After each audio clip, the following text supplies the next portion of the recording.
कपकोट के ग्राम पोथिंग निवासी किसान दीपक गड़िया ने बागेश्वर में लीलियम फूल की खेती के जरिए युवाओं के सामने अनुकरणीय उदाहरण पेश किया है।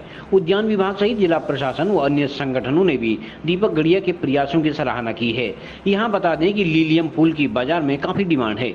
दिल्ली के बाजार में इसे बेचा जा रहा है। किसान दीपक गड़िया बताते हैं कि शुरुआत में परंपरा से हटकर लीलियम की खेती करना बेहद मुश्किल था, लेकिन उन्होंने हिम्मत व हौसला रखा तथा लीलियम की खेती करने का निर्णय लिया। कुछ सालों की मेहनत के उपरांत अब लीलियम की खेती ने उत्साहजनक परिणाम देने के साथ साथ मुनाफा देना भी शुरू कर दिया है। दीपक गड़िया का यह प्रयास गांव में रोजगार देने के साथ साथ पलायन को भी रोकने में मददगार साबित हो सकता है। आज हमने लीलियम की कटिंग करना स्टार्ट कर दिया और मार्केट में भेजना स्टार्ट कर दिया है। जो लीलियम हमने आज से 4 महीने पहले 18 फरवरी को रोपित किया था। लीलियम के बल्ब हम लेकर के आए थे, दिल्ली से सोनीपत से हम लेकर के आए थे, जो कि उद्यान विभाग के सहयोग से हमने काम किया और इसमें 50% का अनुदान है। टोटल हमने 6500 लीलियम के बल्ब लगाए थे और 6500 सभी के सभी ओरिएंटल लीलियम था। लीलियम की 2 क्वालिटी होती है, एक ओरिएंटल और एक एशियाटिक। एशियाटिक ये रहता है कि उसमें खुशबू नहीं आती है और ओरिएंटल जो रहता है वो खुशबूदार होता है। तो इनका दोनों का अलग अलग डिफरेंस इस तरीके से है। हमने 4 महीने पहले लगाया था और आज ये कटिंग के लिए स्टार्ट हो गया है। जो थोड़ी बहुत हमको परेशानी हुई कि शादी ब्याह का मौका जो होता है वो सीज़न अभी निकल गया है, तो इसके रेट इस समय पर मार्केट में डाउन है। लेकिन अब मजबूरी है, इस बार जो मौसम ठंडा रहा उस ठंड के कारण ये खेती थोड़ा देर से हुई है। तो लीलियम की कटिंग की हमने, कटिंग करने के बाद single but, double but, triple but जो कली होती है उस कली के हिसाब से इसका बंच बनता है। एक 10 पीस का बंच बनता है जो मार्केट में बिकता है। उस तरीके से हमने इसकी पैकिंग हमने दिल्ली से मंगाई थी। पैकिंग करने के बाद पूरे बॉक्स में हमने पैक किया, पैक करके हमने दिल्ली भेज दिया है। और दिल्ली भेजने में थोड़ी सी दिक्कत है। हमने प्रशासन से भी बात की थी कि जहाँ जो रोडवेज की बसों से इसका ट्रांसपोर्टेशन होता है, हमारे उत्तराखंड में नहीं हो पा रहा है और हम इतने दूरस्थ क्षेत्र के रहने वाले किसान हैं, तो हमको बहुत ज़्यादा दिक्कत होती है।